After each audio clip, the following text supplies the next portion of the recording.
thank you for joining us today for this webinar on demystifying health equity, insights from real-world evidence experts, brought to you by Scrip and sponsored by Merative.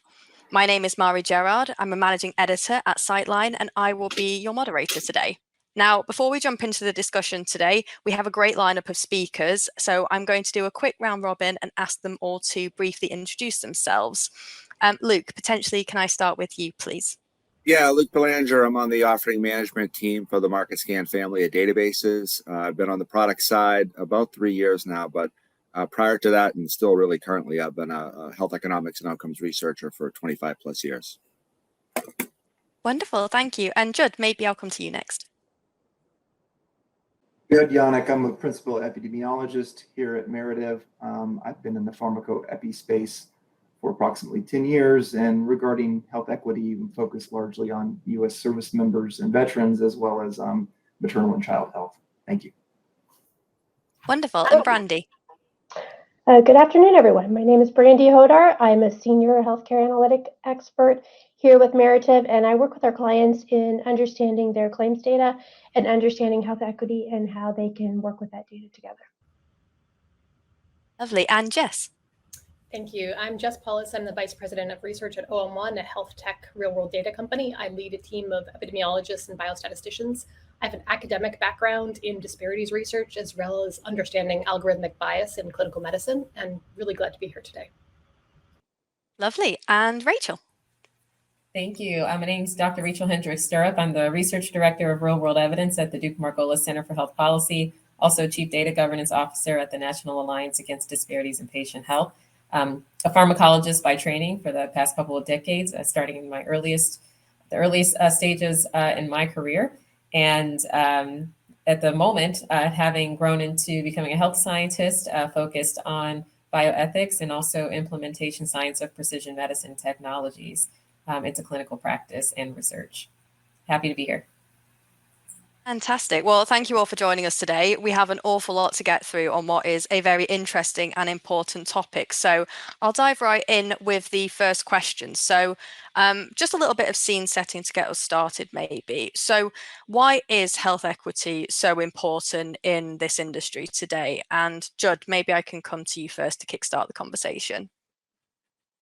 Sure, and then I'd happily hand it off to Rochelle and Jess, who have a lot more experience. But I think just to set the stage a little bit, maybe with some context of health disparities and health equity, in terms of health disparities, while the etymology of when it actually became coined is maybe a little bit nebulous, if you look at the literature, it started in the early 1990s. And then, the uptake in the peer-reviewed literature has been sort of exponential since that time. And health disparities, it's not simply just a focus on sort of a difference in health outcomes or exposures between two groups. It really has to be tied to some sort of historic discrimination or exclusion. So there's often a focus on race, ethnicity, gender, perhaps mental or physical disabilities, certainly socioeconomic status. And so that's really what health disparities research is about. Some of the criticism of focusing solely on health disparities is it's really an exercise in understanding the order of magnitude of the disparity and not really sort of interventions that might decrease or eliminate that disparity. And that's where sort of health equity comes into play, which is the actual interventions that can help reduce those health disparities. And so, why health equity is important, because health impacts, at every level of society, what we do in terms of cost, in terms of overall well-being. These disparities are tied to a wealth of health outcomes, disability, stress, premature death, and again, not only just in terms of cost, but in maybe a slightly more philosophical sense, an understanding of justice and fairness in society to try and distribute resources as equitably as possible, so that we can, achieve meaningful outcomes. Excellent. Rachel, I can see you nodding away there, so I'm going to come to you next, if that's okay. Yeah, of course. Well, one thing that we champion in my work and in my field is trust and transparency across the entire real-world data lifecycle. And within that, we should aim, or at least there is a ethical and moral imperative to aim for equity as an outcome. developing technologies, gaining new insights into real world data to generate real world evidence.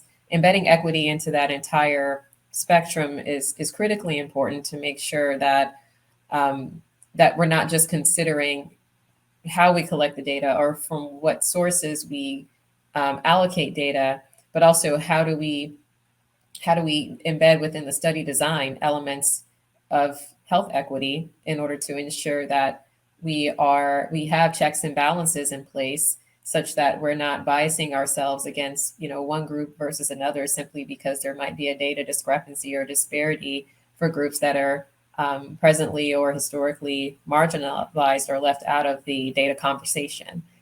So again, embedding equity from the onset is critically important, and having trust and transparency in that process with communities is vital and critical if we are to ensure that real world data and evidence can have the greatest impact generally. Wonderful. And Jess, anything to add there from your perspective?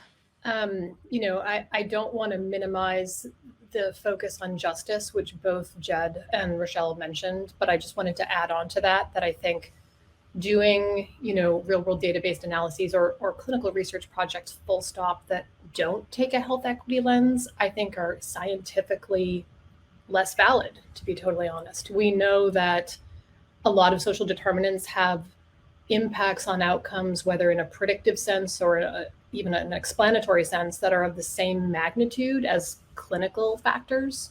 So this is just so important for the reasons that they mentioned, and also I would argue for sort of scientific validity. Wonderful. And Brandy, anything from your side as well? Yeah, I'd also say, we've got clients across the board who are also starting to think about, those access and quality of care. And that's where the health equity can start to feed in. There's a lot of contributors to a person's healthcare, and we've known throughout the years that, it's not just that healthcare that we're seeing in the claims data. It's their whole environment they're living in, it's their education. A lot of times we focused on age and gender as two pieces of the element. Now we're bringing in race and ethnicity, but there's other pieces we need to factor into, whether it's their income status or their geographic location. There's a lot of things we can think about as we start to think about health equity and what we want to bring into that bucket. Wonderful. And Luke, any thoughts there as well?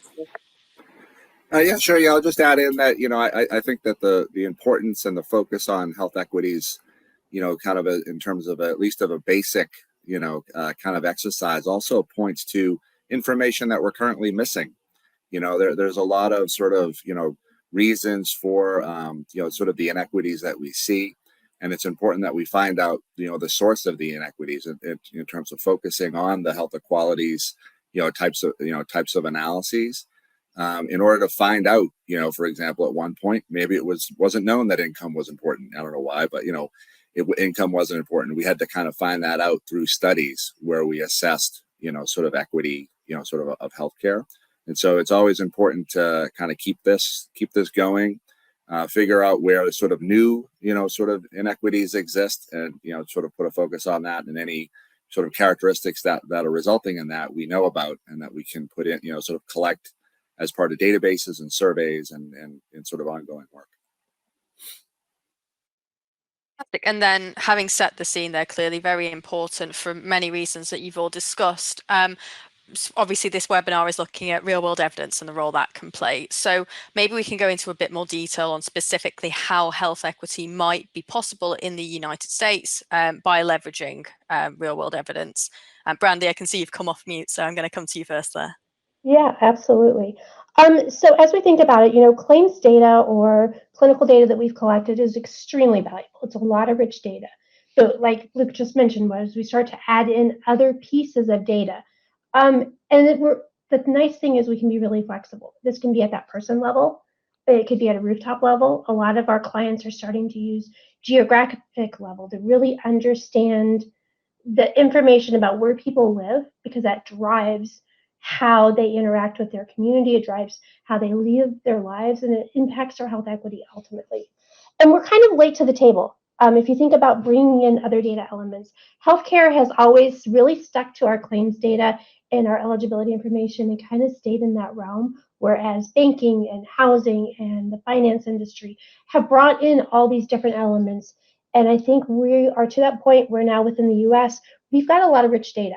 And so by bringing those data sources together, we can start to know more about people and really understand why they do what they do and how we can help them to move forward with their healthcare journey.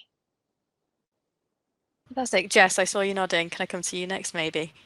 Yeah, I would love to add on to that by talking about the role of data science in all of this, because just to continue to enrich these sources, Brandy, I couldn't agree more with what you said about going after thinking more broadly about different sources of data, employment data, other types of things that we should be bringing in along with claims, along with other sources. But I've been so impressed by what we've been able to do from a health equity perspective with my friends in data science. So I'm trained as an epidemiologist, but when we are able to estimate outcomes through data scientific approaches, machine learning, et cetera, we've been able to increase our sample size for some of these studies by 10x or more, and include patients who might have been previously excluded because their outcome data wasn't observed or wasn't captured.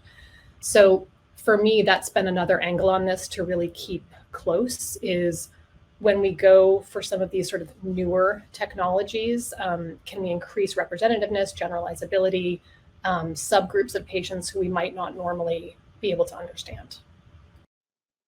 Great. And Judd, I could see you nodding too. Do you have any further thoughts on that? Just briefly, I think piggybacking on something that Jess said earlier, you can start to see some of these disparities and inequities before someone's even born. And so it really is from a theoretical standpoint, it's sort of a life course perspective. And so if you could think about all the potential meaningful data elements you would want to understand to sort of elucidate what might be causing these inequities, it starts before you're born. And from a claims perspective, a lot of the things that you would like to understand, the various factors are not billable, and so they may not be there. From a registry perspective, you could design it in a way to capture those, but if the individuals you're looking for don't interact with the healthcare system consistently or have a hard time being registered for that registry, then you're going to have a hard time recruiting enough individuals to do meaningful research.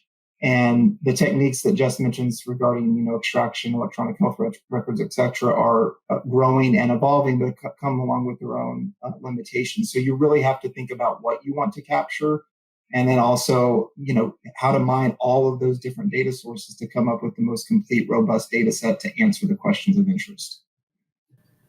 Fantastic. Rachel, anything to add from your side?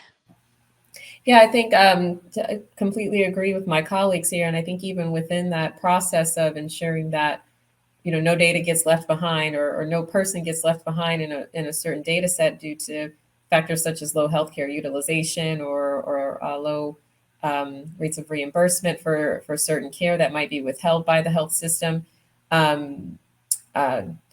It's important to also, again, going back to my original point about trust and transparency, making sure that individuals in the community are aware of data that they generate, aware that it's being used to inform their care or the standard of their care, giving them an opportunity to have a voice in that conversation that's had between the healthcare provider or the health system and themselves, or health researchers in themselves, in order, again, to make sure that they have a stake in what's happening in their care. They have an opportunity to provide data that they feel is important or relevant in any case in which it would inform the quality or frequency or access to care as well.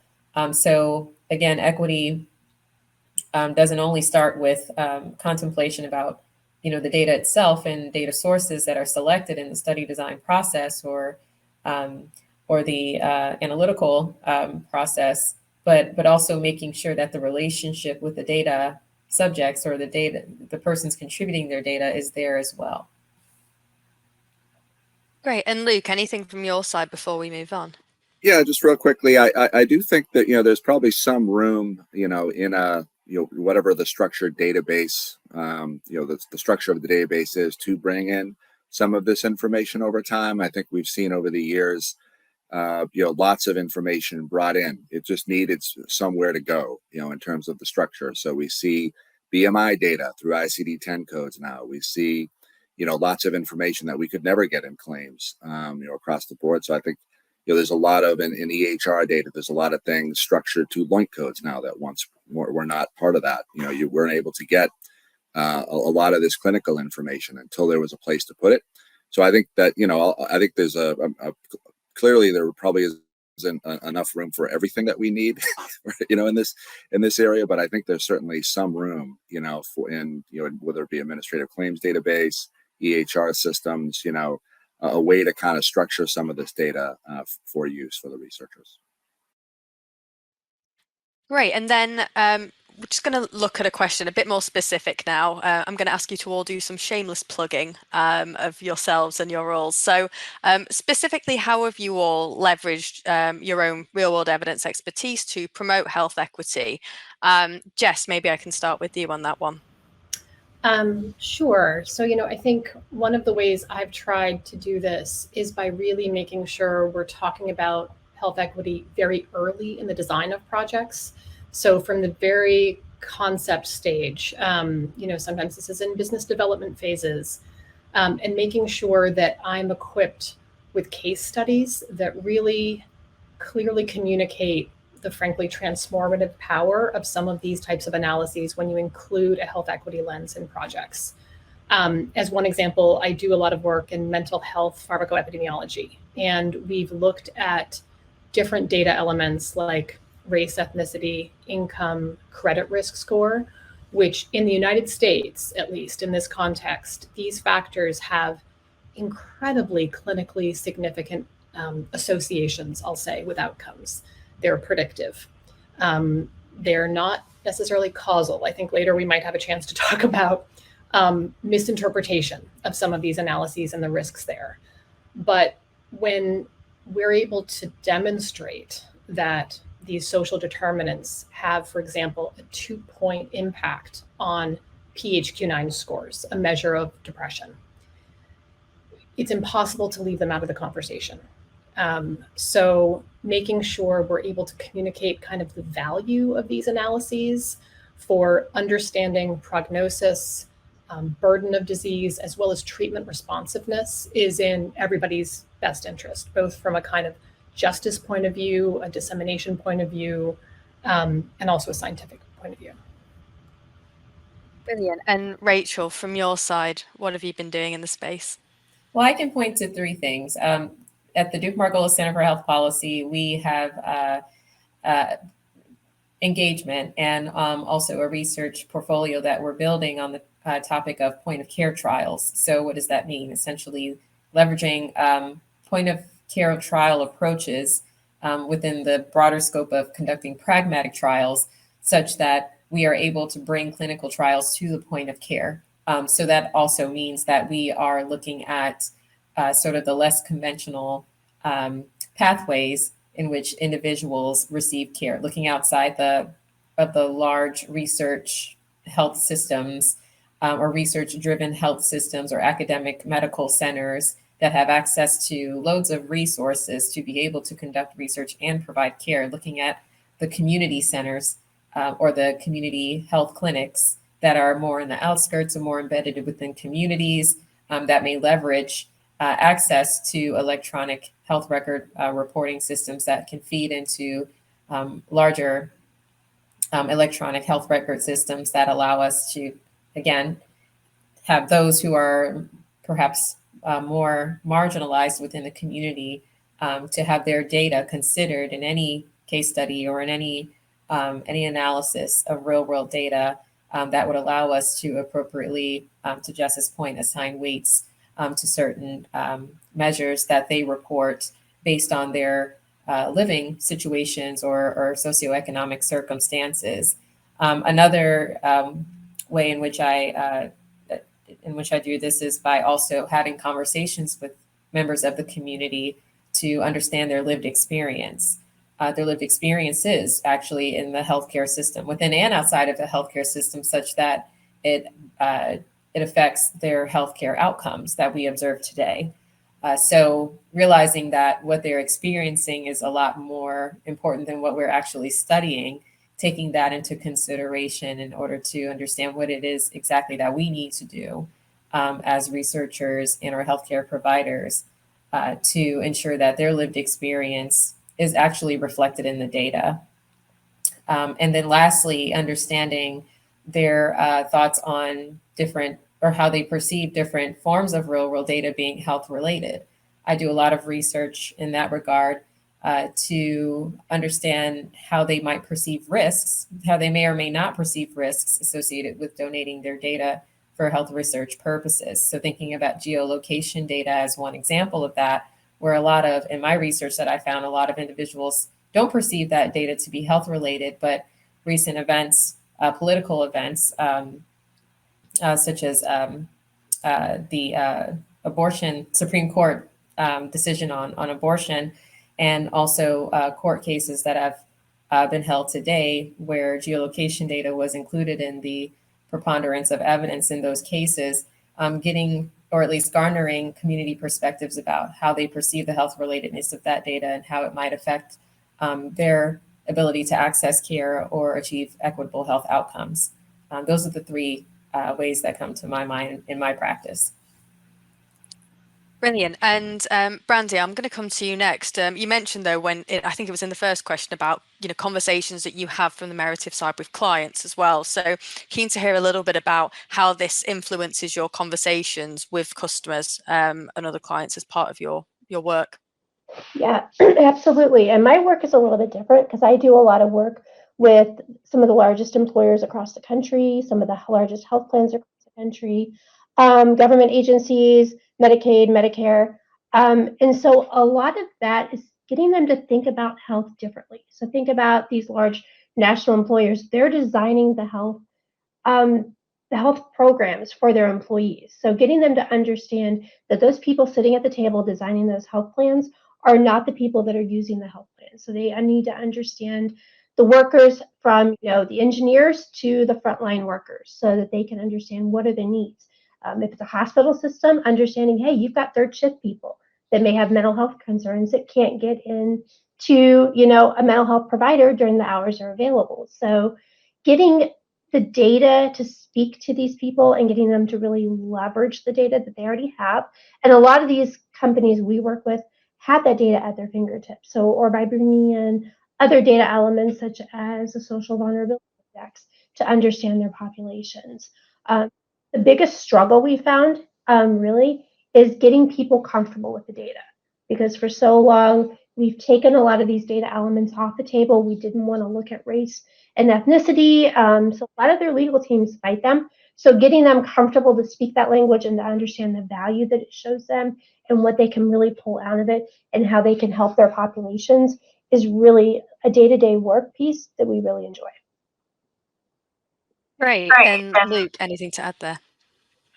Not so much, because we do source our data from basically the same sort of elements that Brandy was just talking about. But we do have clients who are very, very interested in incorporating this information and want to see it be part of our standard offerings, in terms of the database itself. And so we are, it's a bit challenging sometimes because there are HIPAA concerns and whatnot. When you're kind of selling a claims level, large database as we do. But we're working to incorporate sort of different views of the database that have these elements in them for those who are interested. And that could be race, ethnicity, income, lots of things that are linked in through the census, and sort of the US Census and various other sources. So it's something that's really front and center, and I expect it to continue. Great, and we are going to come on to sources in a moment as well. But Judd, anything from your side to add on this point of your role in particular and how you're using real world evidence? One sort of brief example would be recently the death certificates across the United States have, I think all with the exception of maybe one or two states now, have implemented a checkbox for pregnancy. And so one question, this was more of a disparities related question, was is there sort of a continuation of the sort of known deaths of despair that we've sadly seen so much of over the last few years, specific to women that were pregnant? And the answer to that question was yes. The number of deaths specific to poisonings, which were disproportionately opioid related, for instance, was very high for American Indian and Alaskan Natives and Caucasian mothers, but other causes of deaths related to actual maternal care were much higher for Black mothers, and again, American Indian and Alaskan Native. So that sort of was not known. And because that data, that checkbox, even though it's captured at a national level, wasn't uniformly implemented, was an identification of a disparity that really allows for generation of various hypotheses and potential interventions to target reduction in those inequalities, which do vary depending on the outcome of interest and therefore the interventions themselves to alleviate those disparities what likely need to be targeted in a very specific way. Great, thank you. And then moving forward and looking at the sources of this real world data, obviously we've mentioned a couple in the answer just then, but how do you source real world data to benefit health equity? Brandy, maybe I can start with you again on this.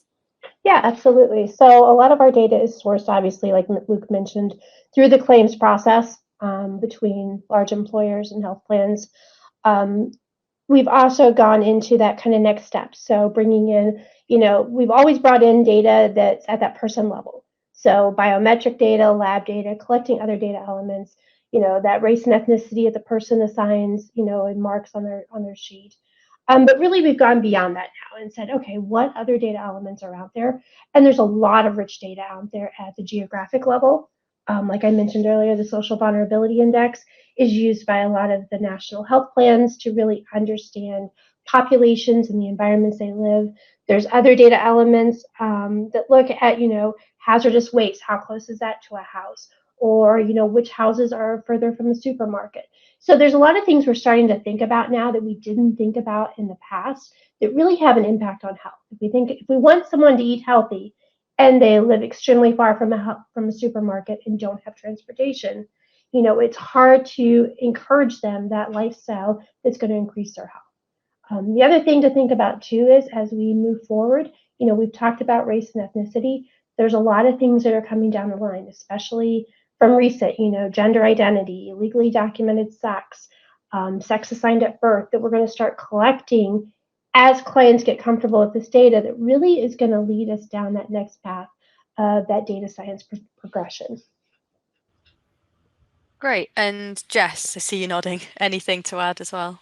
Yeah, I just wanted to sort of echo what Brandy's saying about really wanting to think outside the box beyond kind of standard sources of RWD. Right now, I'm working with a very large source of employment underwriting data that we've linked to kind of EHR and claims and other types of RWD. This underwriting data captures information on 250 million Americans. So it's completely game-changing in the kinds of analyses we can do at scale, health equity analyses in particular. And that's just incredibly exciting. But, Rachel, I'm sure you will have things to say about this, but the concept of really not forgetting whether the data are fit for purpose becomes central as ever when we talk about going after some of these sources. So with the data source I was just mentioning for the employment underwriting data, how we really need to understand where that information is coming from, why it was generated, and use that to really be cautious and guide our interpretation of findings when we do these types of analyses. At a very surface level, for example, this underwriting data is from employer sources, right? So we know that we're missing out on Americans who are not part of that data source. We need to keep that in mind at the very top. But even more deeply, are these data elements observed, or are they estimated or imputed? And what does that mean for interpretation? For social determinants like credit risk, right? We all have credit risk scores. They're always estimations. We may not like the score we have, but they're always imputed. But what about factors like race and ethnicity? Thinking about how that information enters our database. I think most of us are working with really diverse RWD sources, and we may have 1,000 folks in our data set whose race ethnicity information was captured 4 different ways, let's say. Physician guesstimate, a patient survey, estimated from some type of other RWD source. So really not forgetting some of those kind of basic epidemiologic principles, even with the excitement and ambition we have about combining data sources, I think is really critical in this realm. Great. And Rachel, I am going to come to you next there. Anything to add or reactions to Jess's thoughts there? Indeed. So, so Jess's point about fit for purpose real world data, we have a lot of conversations with our stakeholders about what that means. And we've reached consensus that it means the data is most relevant and reliable. So operationalizing relevance and reliability, what does that look like? And how, again, can we embed equity into the research design, the research question, such that we are ensuring that we are selecting sources that are relevant and reliable to the research question around real world data addressing health equity issues that are real in the world. So that is incredibly important. And then to Jess's point about just collecting race and ethnicity data, that looks so scattershot across the field right now for various reasons. A lot of it has to do with the practice in which that data is collected, but also the way, not just that, but the way our data infrastructure is also set up to collect that information. There are, in many cases, electronic health record systems that might have default options where the system will default to a certain race or ethnicity or even a gender, so that unless there's some level of quality control happening on the procedural or process side within the health system, if that's not addressed through that process or procedure, then we run the risk of having erroneous data about race and ethnicity or health outcomes as a function of race and or ethnicity in the real world. To even get more granular about that, we have the emergence of genomic data, ancestry data that can add complexity to that as well.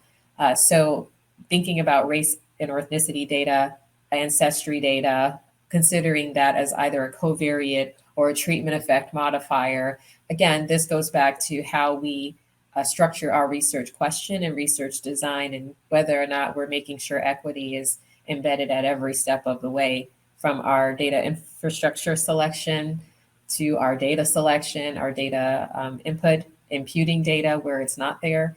Again, all of these considerations are very important to consider, and it is what we think about in my practice as we, again, try to embed trust and transparency across the entire real-world data lifecycle. Great. And Judd, is there anything else that we need to bear in mind when we're sourcing this data for health equity purposes from your side?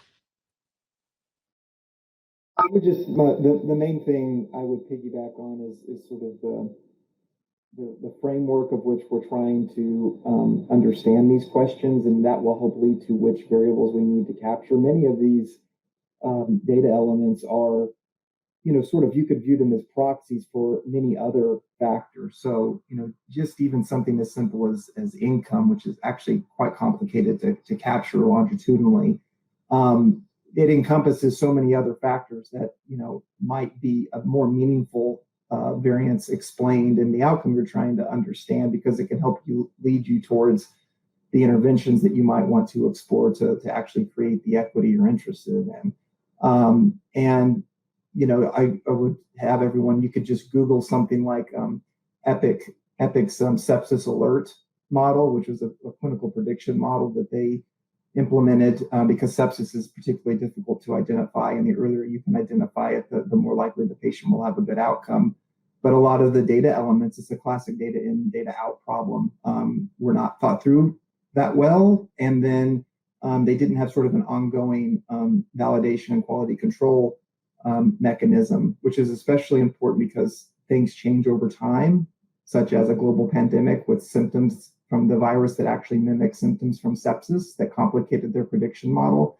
So because of the ease with which we can now store and process data, that's great, but we still have to get back to the fundamentals of biologic plausibility. Are we actually capturing what we think we're capturing? And are we actually prosecuting and understanding the research question of interest in the way that it's designed?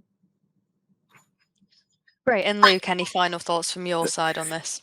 Yeah, just real quick, I'll just sort of bring it back to the, sort of the sourcing, of the information, and, just to sort of put I guess a little bit of plug in for, data that is sourced from employers, especially, sort of large employers, they have, sort of certain hiring practices that, may sort of reduce at least, sort of discrimination, and you may get, certain population or a sample, from that data.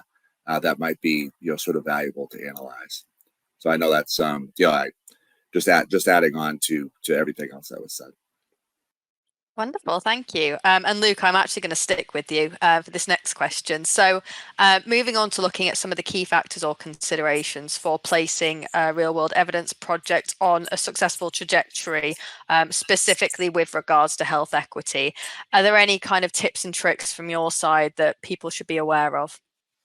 Sure, yeah, and we could probably talk about this for the rest of the day, but just like really any other research initiative, really, you want to carefully consider and target a well thought out study objectives and research aims, because I think at the end of the day, the data that you have to put together to achieve these research aims is very difficult to put together. So you want to make sure that you're really targeting and perhaps really kind of carefully selecting your outcomes of interest.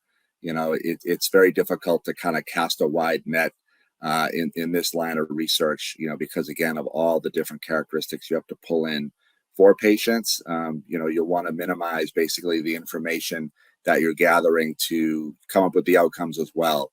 And I'm saying this from the perspective of, someone that's gone through sort of HIPAA certification and whatnot. There's a lot of sort of identifying characteristics that you're bringing into whichever database that you're bringing it into, whether it be a registry or a claims database or an EHR set, all of the above. Whatever you're doing, you really want it to be targeted, because really the value in this line of research is the sort of the person level or perhaps the geographic level variables that you're bringing in. You have to create, you have to find a source for those study outcomes where you're going to be measuring that particular set of outcomes very accurately. So whether you're looking, simply at whether someone has a physical every year, I mean, it could be a very simple study outcome. You want to make sure that you're capturing that completely in whichever data source that you're choosing.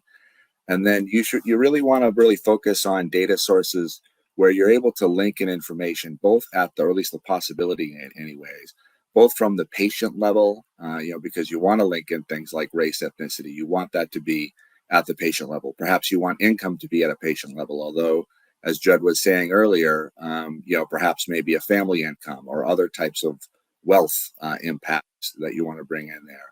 But there are certainly a lot of variables that you want to be able to link in at the person level.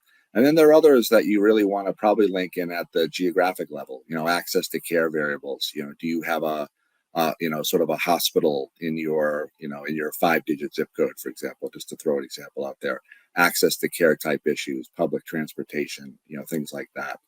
And so you want to have a data source really where you're able to bring in this information in various ways, either through linking or perhaps overlaying these variables in. And then you also want to sort of look at the appropriateness, sort of each of these descriptors, because again, thinking of at the end of the day, sort of the certification process you have to go through to use this data together. You don't want to really overdo it in certain variables that you don't need and underdo it in others, because again, there's a risk calculation that's done in the background, for each of these, sort of these data uses or use cases. So you want to balance that approach as well. And so I think I'll leave it there, and I'll sort of turn it over to, sort of my colleagues on the phone. Yeah, of course. Judd, maybe if I come to you next, anything to add to what Luke was saying there? Yeah, I just think at a basic level, we're talking about observational research here. So obviously the confounding, effect modification, various biases, validity, reliability, those are all going to be the same considerations for any research question you have. And so, stroke guidelines, things like that are going to be relevant. I do think that when you're have a focus on health equity, even if you're doing a study that's not specific to health equity, you should be considering these social determinants of health, again, because I think they have an impact on health. I mean, I live in San Antonio. I don't think we've dipped below 100 degrees in like 40 days. So there's a host of factors that impact health that may not be traditional health measures, if you will, that might be important. And then obviously there's an equity lens there, because not everyone in Texas has air conditioning, for instance, consistent power. So I think those are sorts of things that need to be thought through in the design of your study. Great. And Rachel, maybe if I come to you next, anything that people need to bear in mind to make sure they're set for success? Definitely what my colleagues mentioned, ensuring that you're capturing the lived experience and what individuals are facing, making sure that what you don't capture is noted in your data limitations, and also making sure that the entire environmental and social and economic spectrum is considered when thinking about healthcare outcomes. One source of contention that I hear when some of our healthcare stakeholders discuss things like value-based payments, for example, a main contention with that here in the U.S. is that some providers were concerned about engaging in those types of payment models because they serve populations that have unmet needs and therefore have worser health outcomes than those that have those needs met.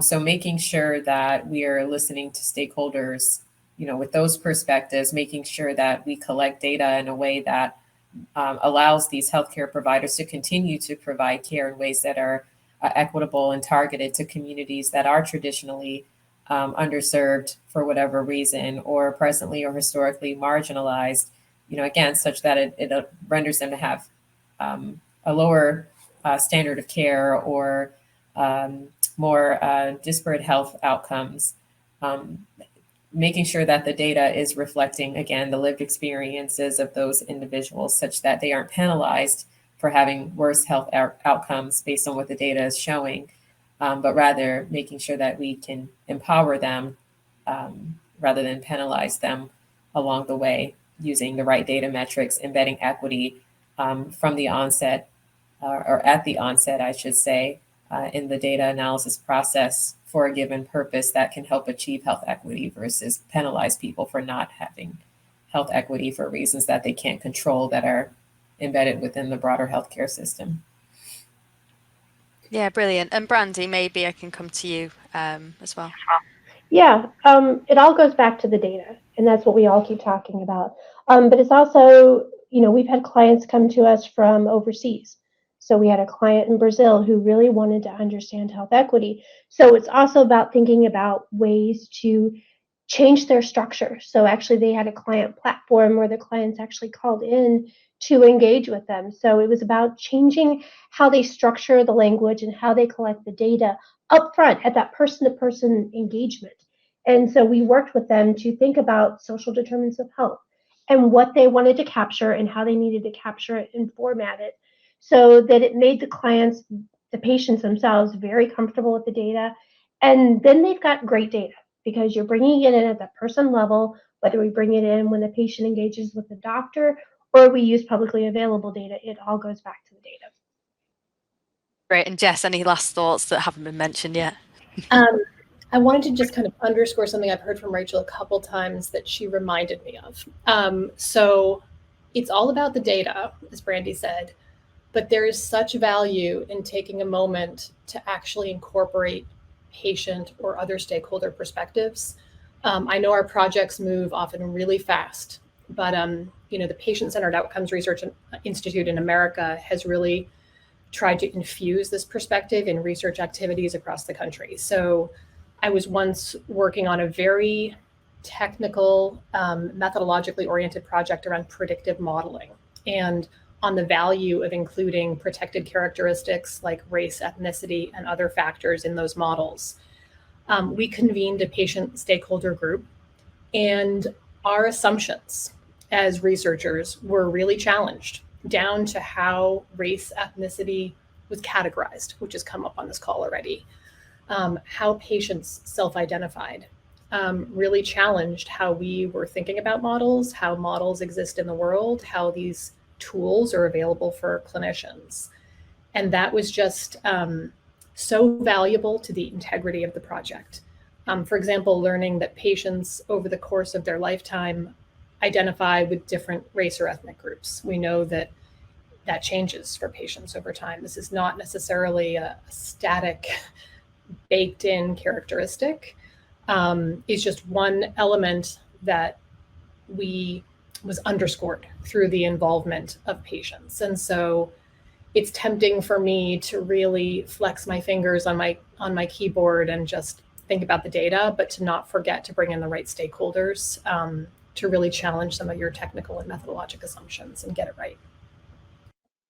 And that really neatly transitions us actually to kind of the final main question I want to look at, which is some common misunderstandings or struggles that you might have encountered when utilising real-world evidence studies to achieve health equity. So I think that kind of touches on it there, Jess. But Rachel, I don't know if you had anything specific you wanted to mention on this point as well. I'm sorry, can you, I think it cut out for me a little bit, if you can repeat. Oh, apologies. Just some of the common misunderstandings or struggles in utilising real-world evidence studies for health equity. Oh, absolutely. There are countless challenges to leveraging real-world evidence to achieve health equity, but I also see those as opportunities. I think for one, there's a lot of unanswered questions around, again, what makes real-world data fit for purpose. Again, stakeholders have agreed, or at least some of my more pharmacoepi stakeholders and regulatory stakeholders have agreed that relevance and reliability are key terms that we need to operationalize within the scope of identifying what makes real-world data fit for purpose. And again, within that, embedding elements of health equity, weaving in health equity at the forefront. A lot of people don't know how to do that. They don't know what that means. And they know that it has to happen on a small scale. So that way you're targeting community level outcomes in order to achieve broader generalizable outcomes. But again, that's a very hard thing to do. And it takes a lot of engagement, a lot of conversations, fact checking a lot of assumptions, which means that, to Jess's point, fact checking your assumptions by having conversations with healthcare stakeholders that are not always at the table to have those conversations with you, making sure that there's safe space to do that is incredibly important. And it requires us to slow down. The science behind what we're doing, the science behind, real world data, the supply of real world data versus the supply of real world evidence is disproportionate at this point, or at least that ratio is quite high at this point. So how do we even make sense of the data such that we can interrogate it in ways that have health equity in mind? That takes a lot of conversations with stakeholders. It requires us to have a lot more time than we'd probably like to spend on these things that are often fast moving. So I think again, all of this considered, again, there are lots of challenges, but I think there are a lot of opportunities. And as long as we have the right people in the room who can appreciate the challenges that are in front of us in ways that allow us to effectively address them, that's where we need to start. Wonderful. And Luke, maybe I can come to you next. Any misunderstandings that you think are worth noting? Well, I think it's really, I don't know if it's a misunderstanding per se, but it's really, the question of, why don't you have this, in your database, in this day and age that we tend to get sometimes. And I think that there's been, a lot of focus on, sort of the evaluation of, for example, in the US anyways, now in other places as well, but national surveys, where, folks are running all kinds of analyses on, NHANES data. And, they have I don't want to say a wealth of information, but they certainly have more information, within that survey of how many thousand people to be able to conduct analyses. And, there's a sort of an expectation of, why don't you have those same variables in a database that has 25 million patients in it, so I think we're kind of working towards that. But I mean, I think that's really the misconceptions is that, I guess, how little information, I guess, in at least large databases, whether they be EHR or claims or whatnot, that we have currently, to really do this work well, and linking other third-party data sources in, or data from other areas, is really key, and is really moving quickly right now. Great. Judd, anything from your side? I think again, just sort of thinking through thinking through the question in sort of a meaningful way, I think is really important when you're thinking through all the possible data elements. To Luke's point, you can't. There is a sort of feasibility component. I mean, in the United States, we don't have a single payer system, and so we have these sort of multiple streams of data, and because insurance, for instance, is tied to employment and people tend to move jobs frequently, you have pools of data everywhere. And then often you have incentives from the different stakeholders of that data not to play well with others. But you need to be able to put those together to understand a patient over time. And you can link to publicly available data sources and other things, but it's sort of it's a game of trying to find a meaningful way to link all those together. And then you can use tools like Jess alluded to make that data even richer. But it has to come back to sort of a fundamental understanding, which gets to this sort of qualitative research piece, which is actually part of real world research. It's a field unto itself, and it really sort of helps understand what the theoretical framework should be for these types of questions, what we need to understand and capture. And to Rochelle's point, that does take a fair amount of time, but is an important part of the portfolio if you want to do this type of work. Great. Brandy, maybe I can come to you next. Yeah, I think the struggle I've seen the most is the data can start to tell us a lot of information, especially with health equity, but it's really clients have to take that next step. Somebody has to put money and effort and resources. And I think Rachel mentioned this, we have to do something with it. And that's going to take time. It's going to take effort. It's going to take people putting that ambition into it. And that's really where people want to start to see an ROI really quickly when they're starting to use new data sources.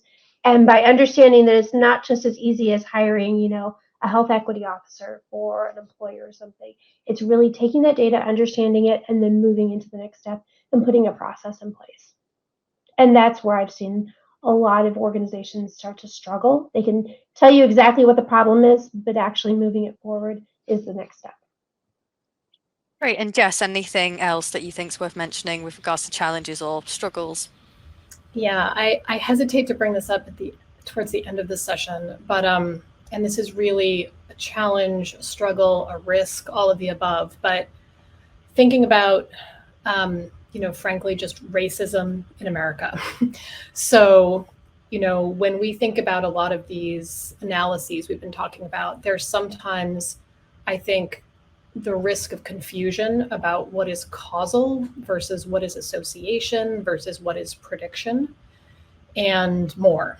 And I've seen hesitance to conduct some of these health equity-based, race ethnicity-based analyses, I think, for fear of reifying race as a meaningful biological construct, because we absolutely do not want to legitimize what are discredited ideas around racial essentialism, for example. We know that at the same time, these variables, these determinants matter. They're deterministic of health outcomes, not in a causal way, but in a way that's very complex and related to the larger financial, cultural, frankly, structurally racist country in which patients live in the United States. And I'll also say that this varies country to country, right? We cannot make generalizations about analyses we may be doing in the UK or in France, because the context really matters here. So just to say that we have to be extraordinarily careful about these analyses and really think about, the end of the day, the so what questions. We might get gains in accuracy, for example, for some of these models by including social determinants. But does that give us gains in clinical utility when there are risks potentially involving, spotlighting racialization of medicine, for example? This is a really hot topic in clinical medicine and predictive models, and there are not answers here, but it's kind of an interesting way in which, as researchers, we need to have our hearts and our eyes wide open around some of these justice elements and how we're designing our research accordingly. Fantastic, thank you. Conscious of time, we do just have a few minutes left, but before we sign off today, want to have an opportunity to talk about the future and what we'd like to see moving forward. So potentially, can I come to you all just for 30 seconds on what you ideally would like to see with regards to the potential for real world evidence towards health equity? Judd, maybe I can come to you first for just some closing thoughts there. And in the U.S., it's been over a decade now. The FDA has the Office of Minority Health and Health Equity. I think that's nice. I think that so there's a focus there. They've done things like try to really help in diversity in clinical trials, and that there's some spillover effect into the real world as well there. I also think there's a lot of different novel techniques in the machine learning realm and others that can. Some of these groups we're trying to understand are relatively rare, especially once you start to do different subgroups. And so there's ways that we can do various simulations based on known characteristics to sort of understand different groups in ways that may have been difficult with limited sample sizes in the past. And so that's promising. I'll end with this one challenge is sometimes like identifying a difference between groups is not necessarily so difficult.